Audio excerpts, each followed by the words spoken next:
Sizes definitely make sense in that case.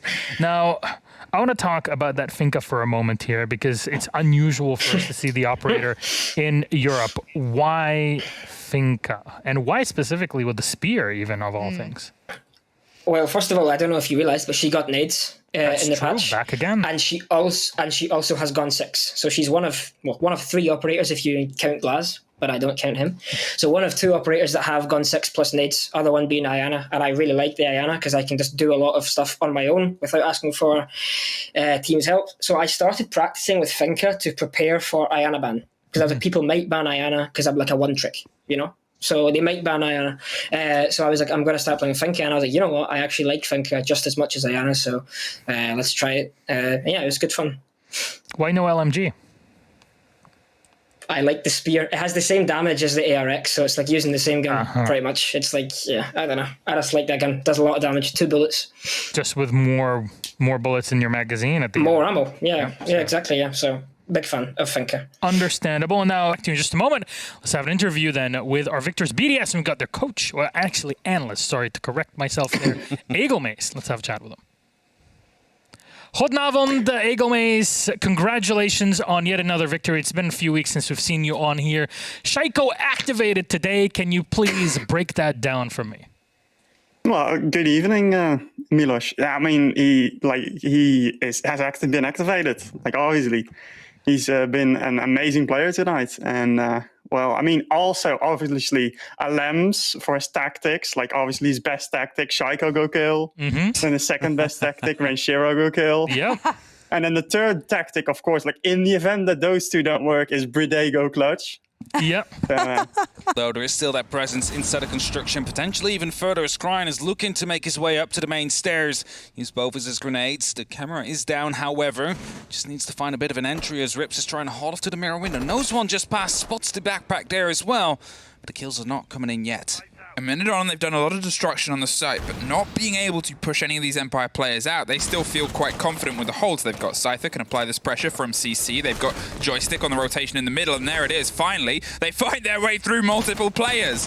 Now it is just this backline, and they're trying to spray their way through fervently. Joystick and Scyther, the 2 players I said could be a bit of a back hold. Joystick. They take the front, they take the aggression, and they take 3 very necessary kills. Now it's just Kryan. Dropped in on logistics, trying to creep his way back round. The 2 are isolated enough to the side. They want to try and get just a call, a bit of a swing, a bit of intel. There it is on the door, though. Joystick is just around the corner. He's holding firm. The angle is a bit wider from the Aruni.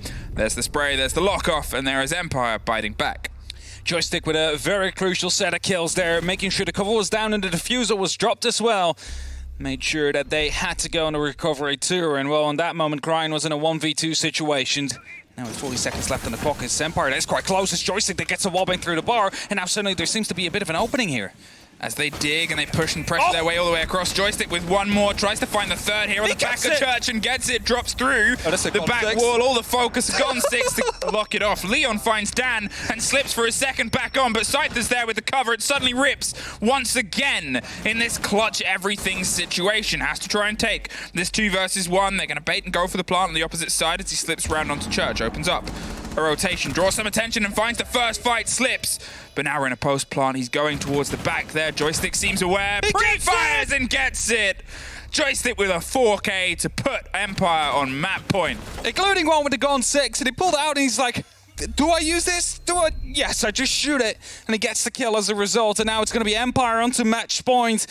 But there's a few castles. They're going to make things a little bit tricky if you were looking to play this as a standard attack. The double window is castled off. Bathroom window, I believe, castled off as well. Aruni gates on piano door and window. So there's a lot in the way to slow Na'Vi down here when it comes to the site. But I tell you what, nothing's going to slow that nade down. It doesn't matter that you don't bring Sledge. There's other people with nades. And Kendra feeling the full force of Iana's nades there as Doki finds the vertical kill to open things up. Kill onto old teammate in Kendra, of course, used to be on this lineup for Na'Vi, but Doki, he's having a 14-0 or a 0-14 day, and with how this is starting, well, it's looking like a 14-0-1. Finds himself a triple kill in the first round, cutting through Secret like they were paper. Nate to secure the last, and a flawless round coming through, albeit a disconnect coming in along the way.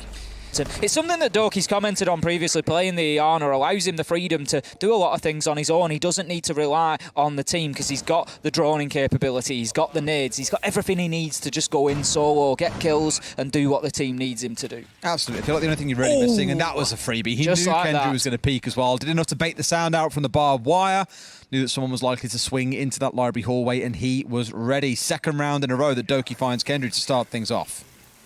And another great start for Navi, exactly what they needed. They've got the breach open, and this is going well, Des. They're only a minute and a half into the round, and they're making excellent progress on towards Master and Office. The shield in front of us, I was just going to say, needs to get cleared out. In comes the Rotero drone. Doki takes bullets, and it doesn't matter, Des. You just can't stop the man. He is an absolutely unstoppable force when he gets going, and that's 3-6 in 2 rounds, and you just start looking at this thinking, this is a Doki day. That's 4, surely not. Round 2 could be an A series. On low health, he's looking to aggress towards the bathroom window. The plant is going down. Navi, they know exactly what needs to be done here, and they're not going to sit by and wait for Doki to find this final kill. That's going to be activated, and it's all up to Gonfi, 1 versus 5. Now they know where he is as well. Can't imagine they want to donate this one over. There are 3 of them setting up for the cross angles, and sure enough, Saves will lock it down. Camera is still causing problems. Doki in with the nade to prevent that now, and that will open things up. But out goes the impact trick and clears off the Selmas. There's 20 seconds left, Des, and whether the vault is getting opened up or not, this is going to be very difficult. More air jabs are put out there to try and prevent Prano pushing forward, but easily cleared off there. 9 seconds left to go. Blur's in and getting the diffuser down, and in comes the kills from Navi, C4. but they are even 3-3. Out comes the C4, but not in time. There's a fraction of a second allows the diffuser to go down. It's all up to Doki, but there's a clash on board as well. Surely not possible. He manages to find 1 headshot. No Can he find way. the second? It's 1v1 with the clash. It's Prano versus Doki. It's Prano who finds the kill. Trade, I think it was at the very end, is the way that worked out, I think. Yeah, it was a trade But with to the end things diffuser out. down, that is going to give the win to Navi. Look at that. Microseconds to that diffuser. I'd love to see how much time was There left was a on that. lot of microseconds that were deciding that. There was the diffuser going down. There was the trade kill at the end. Unbelievable. Unbelievable scenes. Someone please get the screenshot, send it me on Twitter. I want to see how close that was, or we'll see it on a replay actually now I think about it. Normally, we do have those people backstage who are pretty good at that sort of thing, guys. So we'll get to see it in a minute, I'm sure. But my God, what a round. Like, the fact that Doki manages to bring that back in a 1 versus 3 with a clash bearing down on you, 2 players coming from different directions, and you still win it out. In what world do you win that? 1 versus 3 with a clash on the board? Apparently in the world where you were born into a small Scottish lad's body. Unbelievable from Doki. One of those magic moments that Navi seriously needed. Now, here comes the replay. Blur is planting as it stands. Out goes the Nitro. Oh my We are God! talking absolute that fraction. 0.0, that was a... No way! We are talking absolute fractions after that diffuser was confirmed. The kill goes down. That is absolutely unreal. But then the trade at the end, but with the diffuser down, it is all she wrote.